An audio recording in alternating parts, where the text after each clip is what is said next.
तो जरा कल्पना कीजिए कि एक सुबह एक 60 साल के किसान हैं शिव गोविंद सिंह। वो अपने खेत की मेड़ पर खड़े हैं। वही आजमगढ़ के लाचीरामपुर गांव वाला खेत है ना। बिल्कुल वही खेत जिसे मतलब उनके पुरखों ने पीढ़ियों से सींचा है। वो वहाँ की मिट्टी अपने हाथों में लेते हैं, लेकिन तभी उन्हें पता चलता है कि सरकारी कागजों में वो जमीन रातों रात किसी अजनबी के नाम हो गई है। अरे ये तो किसी को भी अंदर तक हिला देने वाली बात है ना। भौतिक दुनिया में खेत वही है, धूप वही है, मिट्टी भी वही है, लेकिन दस्तावेजों की दुनिया ने मतलब उस सिस्टम ने उनके अस्तित्व को पूरी तरह से मिटा दिया है। एक ही झटके में दशकों की पहचान शून्य हो जाती है। सदियों पुरानी विरासत का महज एक मोहर या किसी हस्ताक्षर से छिन जाना, ये व्यवस्था की एक बहुत ही भयावह तस्वीर पेश करता है। हम एक बेहद मार्मिक कॉमिक स्टोरी बोर्ड पर चर्चा कर रहे हैं जिसका नाम है माटी का मान, प्रशासनिक छल और न्याय की अग्नि परीक्षा। जी, और इस चर्चा का उद्देश्य सिर्फ शिव गोविंद सिंह और उनके बेटे शैलेंद्र की भावुक कहानी को दोहराना नहीं है, बल्कि हमारा मिशन उस पूरी प्रशासनिक व्यवस्था की चीरफाड़ करना है जहां सरकारी अभिलेखों में इतनी आसानी से हेरफेर हो जाती है। बिल्कुल सही कहा। हम ये समझेंगे कि कैसे एक आम नागरिक राजस्व विभाग की इस भूल भुलैया से निकलकर देश के संविधान और आजकल के जो आधुनिक वेब पोर्टल्स हैं उनके जरिए न्याय के लिए लड़ता है। तो चलिए सीधे दस्तावेजों के केंद्र में चलते हैं। शिव गोविंद सिंह की 7 चक्कों वाली जमीन है।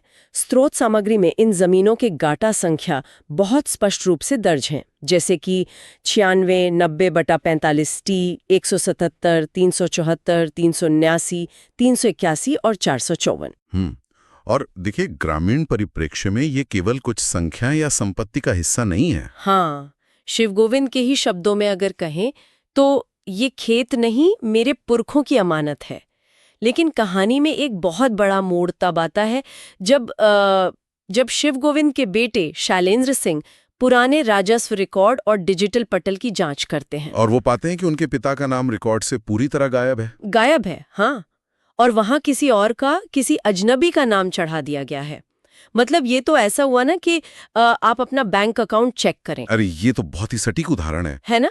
मान लीजिए किसी का बैंक खाता है, पैसा वही है, खाता संख्या वही है, लेकिन बैंक के सर्वर में मालिक का नाम रातों रात किसी अजनबी का कर दिया गया हो। बिल्कुल, भौतिक वास्तविकता अपनी जगह है, लेकिन कागजी दुनिया ने उस पर कब्जा कर लिया है। हाँ, लेकिन जब ऐसा जमीन के साथ होता है तो मतलब प्रशासन अक्सर इसे एक साधारण लिपिकीय त्रुटि का नाम दे देता है। कह देते हैं कि क्लर्क से गलती हो गई। देखिए, लिपिकीय त्रुटि या क्लेरिकल एरर का तर्क अक्सर एक ढाल की तरह इस्तेमाल किया जाता है। राजस्व विभाग में इस तरह की गलतियां दरअसल व्यवस्था की उन कमियों का फायदा उठाना है जिनके बारे में आम लोगों को ज्यादा जानकारी नहीं होती। हाँ, और जब कोई नाम गलत तरीके से दर्ज हो जाता है तो उसे सुधारने का जिम्मा और सबूत पेश करने का पूरा बोझ उसी पीड़ित किसान पर आ जाता है जिसकी जमीन छीनी गई है। मतलब सालों तक दफ्तरों के चक्कर काटने पड़ते हैं। बिल्कुल, कागज पर नाम बदलना सिर्फ स्याही का खेल नहीं है, ये किसी के पूरे जीवन को एक झटके में पंगु बना देने वाली बात है। और इस व्यवस्था के प्रहार से जो आर्थिक नुकसान होता है वो तो बस एक शुरुआत है। एक किसान के लिए ये जीवन और सम्मान का प्रश्न बन जाता है। स्रोत सामग्री में एक बहुत ही पीड़ादायक दृश्य है जहां शिव गोविंद बीमार हैं, चारपाई पर पड़े हैं। हाँ, लेकिन उनका और उनके बेटे शैलेंद्र का संकल्प बहुत दृढ़ है। वो साफ कहते हैं कि ये लड़ाई खेत की नहीं, इज्जत की है। और यहीं से ये स्थानीय विवाद एक बहुत बड़े स्तर पर पहुंच जाता है। जी, जब स्थानीय राजस्व अधिकारी सुनवाई नहीं करते तो शैलेंद्र सीधे प्रधानमंत्री कार्यालय यानी पीएमओ के पोर्टल पर अपनी शिकायत दर्ज कर देते हैं। हमारे पास वो शिकायत संख्या भी है, PMOPG/E/2026/00648559। देखिए, एक छोटे से गांव के स्तर की समस्या को सीधे देश के सबसे ऊंचे कार्यालय तक ले जाना, ये हमारे सिस्टम के काम करने के तरीके के बारे में बहुत कुछ बताता है। मतलब जब स्थानीय तंत्र अपनी जिम्मेदारी से भागता है तो नागरिक के पास केंद्रीय शिकायत निवारण प्रणाली का रुख करने के अलावा कोई विकल्प बचता ही नहीं है। लेकिन इस शिकायत को दर्ज करते समय जो तर्क दिया गया है ना, वो बहुत ही विचारणीय है। शिव गोविंद खेत की मिट्टी हाथ में लेकर आसमान की ओर देखते हैं और कहते हैं, अगर जमीन ही छीन ली गई तो जीने का अधिकार किस काम का। इसे सीधे भारतीय संविधान के अनुच्छेद 21 यानी जीवन के अधिकार से जोड़ा गया है। यहाँ मेरे मन में एक सवाल उठता है, क्या एक जमीन के विवाद को सीधे संविधान के अनुच्छेद 21 से जोड़ देना मतलब थोड़ा अतिशोक्ति नहीं है? अतिशोक्ति मतलब? हाँ, कानूनी दृष्टिकोण से तो ये सिर्फ एक संपत्ति या सिविल विवाद लगता है ना। देखिए, सतह से देखने पर यह एक साधारण संपत्ति विवाद ही लगता है, लेकिन अगर हम इसके तंत्र को गहराई से समझें तो सुप्रीम कोर्ट ने कई ऐतिहासिक फैसलों में यह बहुत स्पष्ट किया है कि अनुच्छेद 21 के तहत जीवन के अधिकार का अर्थ सिर्फ सांस लेना या भौतिक रूप से जीवित रहना नहीं है। अच्छा। इसका अर्थ है मानवीय गरिमा और आजीविका के साथ जीना। एक किसान के लिए उसकी जमीन ही मतलब उसकी आजीविका का एकमात्र साधन है, वही उसकी सामाजिक पहचान है। मतलब अगर खेत छिन गया तो उसके जीने का साधन ही छिन गया। ठीक यही बात है। जब आप किसी से उसकी आजीविका का मूल आधार छीन लेते हैं तो तकनीकी रूप से आप उसके गरिमापूर्ण जीवन जीने के अधिकार को खतरे में डाल रहे होते हैं। तो शिव गोविंद की ये बात सिर्फ एक भावुक डायलॉग नहीं है? बिल्कुल नहीं, ये एक बहुत गहरी संवैधानिक सच्चाई है। ये दिखाता है कि जब नीतियां और कानून जमीन पर लागू होते हैं तो उनका असली रूप क्या होता है। इस कहानी में एक और बहुत बड़ा विरोधाभास देखने को मिलता है मुझे। एक तरफ हमारे पास प्रधानमंत्री कार्यालय का अत्याधुनिक वेब पोर्टल है जहां शिकायतें बस कुछ ही क्लिक्स में दर्ज हो जाती हैं जी। और दूसरी तरफ एक गांव का किसान है जो मतलब अपनी माटी से जुड़ा है और स्थानीय स्तर की लाल फीताशाही से जूझ रहा है। तकनीक और परंपरा का ये टकराव न्याय की इस लड़ाई को और भी उलझा देता है। ये टकराव सिर्फ तकनीक का नहीं है, ये जवाबदेही का भी है। डिजिटल पटल पर शिकायत दर्ज होने से ऊपर से दबाव तो बनता है, लेकिन उस दबाव का सामना करने के लिए जो स्थानीय प्रशासन है वो अक्सर नए नए पैंतरे आजमाने लगता है। शिकायत भले ही दिल्ली पहुंच गई हो, लेकिन असली लड़ाई तो जमीन पर स्थानीय अदालतों और उन पुरानी फाइलों के बीच ही लड़ी जानी है। और यहीं से कहानी अदालती दांव-पेच के उस हिस्से में प्रवेश करती है जो सबसे ज्यादा उलझा हुआ है। स्रोत सामग्री में उप जिला अधिकारी यानी एसडीएम नरेंद्र कुमार गंगवार की अदालत का दृश्य है। शिव गोविंद और शैलेंद्र न्याय की उम्मीद में वहां खड़े हैं। हाँ। लेकिन वहां जो होता है ना, वो न्यायिक प्रक्रिया की एक बहुत कड़वी सच्चाई को उजागर करता है। विरोधी पक्ष के वकील राघव अदालत में कहते हैं, मान्यवर, हमें जवाब दाखिल करने के लिए समय चाहिए। और इसके तुरंत बाद अगली तारीख तय हो जाती है 22 मई 2026। कानूनी प्रक्रिया की ये जो धीमी चाल है, ये अक्सर इंसाफ मांगने वालों का मनोबल तोड़ने का काम करती है। बिल्कुल। जवाब दाखिल करने के लिए बार बार समय मांगना, तारीखें आगे बढ़ाना, ये सब उस रणनीति का हिस्सा होता है जिससे सामने वाले को थकाया जा सके। लेकिन इसी थकान भरे माहौल में शैलेंद्र एक ऐसा तथ्य सामने रखता है जो पूरे मामले को ही पलट देता है। वो अदालत को बताता है कि दस्तावेजों में जो ये हेरफेर हुआ है वो तब हुआ जब रिकॉर्ड न्यायालय की अभिरक्षा में थे। जी। और इसके लिए स्रोत सामग्री में एक बहुत ही भारी भरकम कानूनी शब्द का इस्तेमाल किया गया है, कस्टोडिया लेगिस। हाँ, कस्टोडिया लेगिस। शैलेंद्र इसी आधार पर फर्जीवाड़े के लिए प्रारंभिक जांच की मांग करता है। ये कस्टोडिया लेगिस का मामला बेहद दिलचस्प है। कानूनी भाषा में इसका सीधा अर्थ है कि रिकॉर्ड अदालत की कस्टडी या सुरक्षा में थे। रुको, इसका मतलब है कि जब फाइलें अदालत के खुद के लॉकर में या उनकी कस्टडी में थीं, तब उनमें हेरफेर की गई? बिल्कुल। ये तो ऐसा जैसे पुलिस स्टेशन के अंदर से ही कोई सबूत चुरा ले। रक्षक ही भक्षक बन गया। ये विश्लेषण बिल्कुल सटीक है। कस्टोडिया लेगिस के सिद्धांत का मर्म ही यही है कि जब कोई संपत्ति या दस्तावेज न्यायालय की सुरक्षा में आ जाता है तो वो सबसे सुरक्षित माना जाता है। उस वक्त उस दस्तावेज की सत्यनिष्ठा बनाए रखने की जिम्मेदारी किसी एक व्यक्ति की नहीं बल्कि स्वयं न्याय प्रणाली की होती है। इसी कारण शैलेंद्र की प्रारंभिक जांच की मांग इतनी अहम हो जाती है ना? जी। जब कोई दस्तावेज कोर्ट की कस्टडी में होने के बावजूद बदल दिया जाता है तो ये सिर्फ शिव गोविंद और किसी दूसरे पक्ष के बीच का साधारण जमीन विवाद नहीं रह जाता। तो फिर क्या बन जाता है? ये सीधे तौर पर न्यायिक प्रणाली की पवित्रता और उसके काम करने के तरीके पर एक बहुत बड़ा प्रहार है। शैलेंद्र का तर्क ये है कि पहले यह तय होना चाहिए कि अदालत की नाक के नीचे दस्तावेजों से छेड़छाड़ हुई कैसे। मतलब जमीन का असली मालिक कौन है ये तो बाद का विषय है। बिल्कुल, पहले तो व्यवस्था के भीतर की सेंधमारी की जांच होनी चाहिए। लेकिन मतलब जब कोई नागरिक सिस्टम की इतनी बड़ी खामी को उजागर करता है और इतने तार्किक सवाल पूछता है, तो अक्सर व्यवस्था एक अजीब सा रक्षात्मक रवैया अपना लेती है।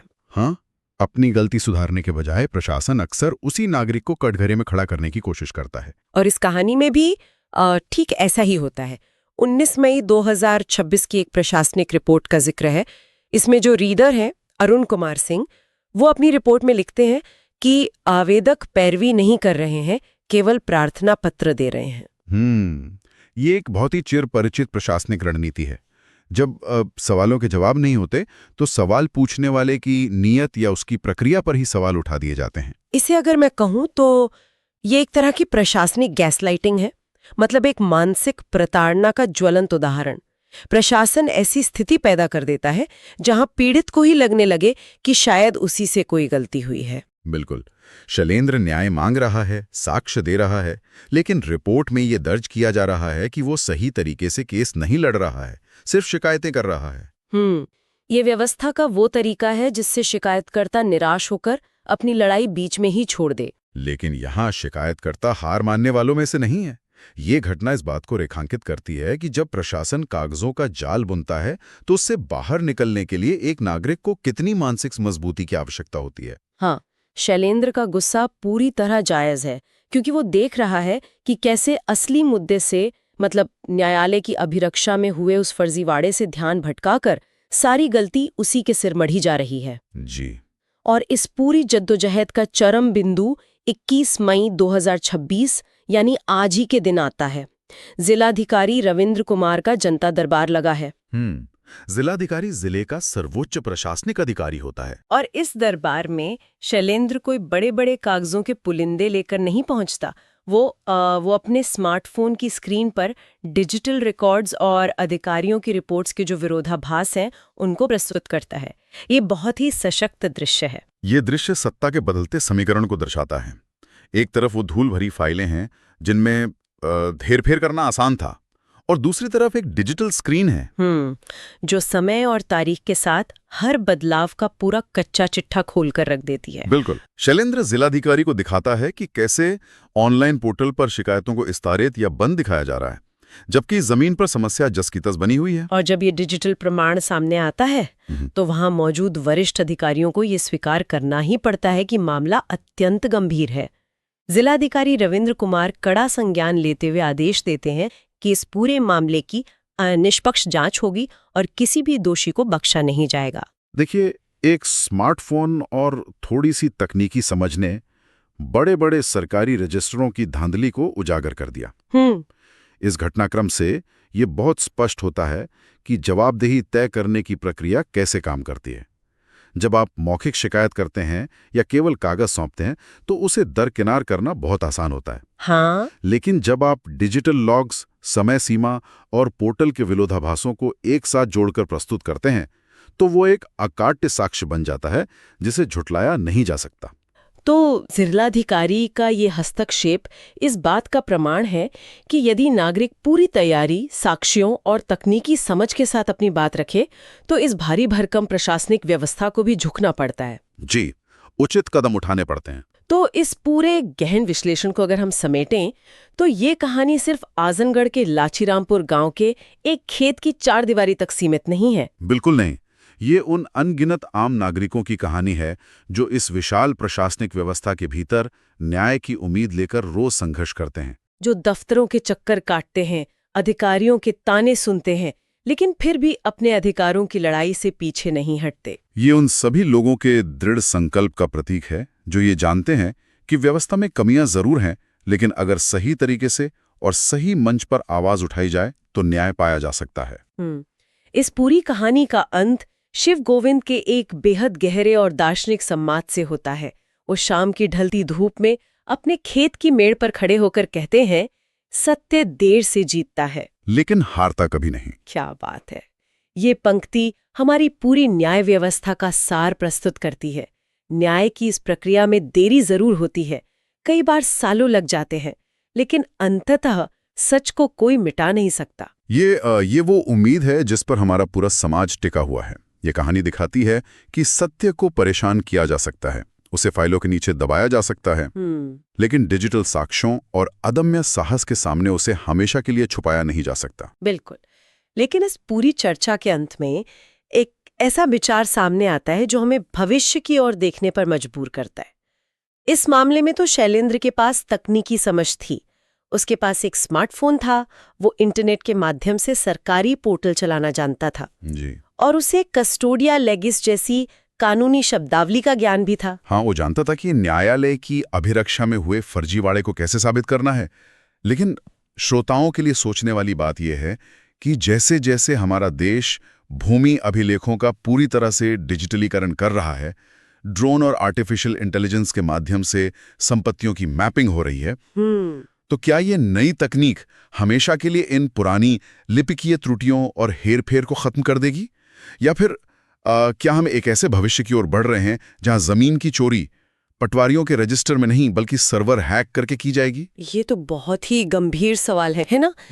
क्या आने वाले समय में एक किसान को अपनी जमीन बचाने के लिए फावड़े के बजाय कंप्यूटर कोडिंग सीखनी पड़ेगी?